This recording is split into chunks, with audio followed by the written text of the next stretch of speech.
Presiding Officer and dear colleagues and parties, I will not belabor this point. I will not stay long. But clearly, from the statements of Director Matibag, malaki daw kaso to. Naimbestigahan na niya? Alam niya ng malaking kaso? Paano niya nalaman? So sa akin lang, Mr. Presiding Officer, simple lang eh. What was the intention here? To distract the minority floor leader, who is one of only two lawyers right now, because our other lawyer was already carted off somewhere. So dalawa lang kami. So you wanna distract him. So ako na lang ang tatayo dito. Hindi na siya makakapag-aral. Yung ba intention? Because it is clearly the intention. The fact that he has to stand up, the fact that I have to stand up, the fact that Senator Robin has to stand up, he is distracting us from our job.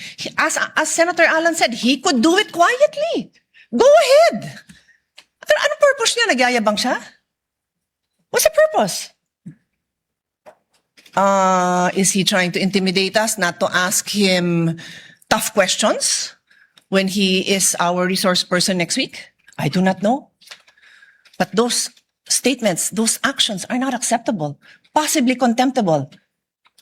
So I ask the presiding officer and you, my dear colleagues, let's think about this clearly. I will stop now. As Senator Pangilinan said, we can take this up on Monday. Salamat na pinagbigyan niyo ako na mapanood natin at pag-isipan natin. Na gano'n na lang, pag may pinatawag tayo sa witness stand, abangan natin na magpe-press kung ano-ano pagsasabi tungkol sa atin. I didn't have enough time to research. But clearly, I know that there's jurisprudence that does not allow a judge to be intimidated.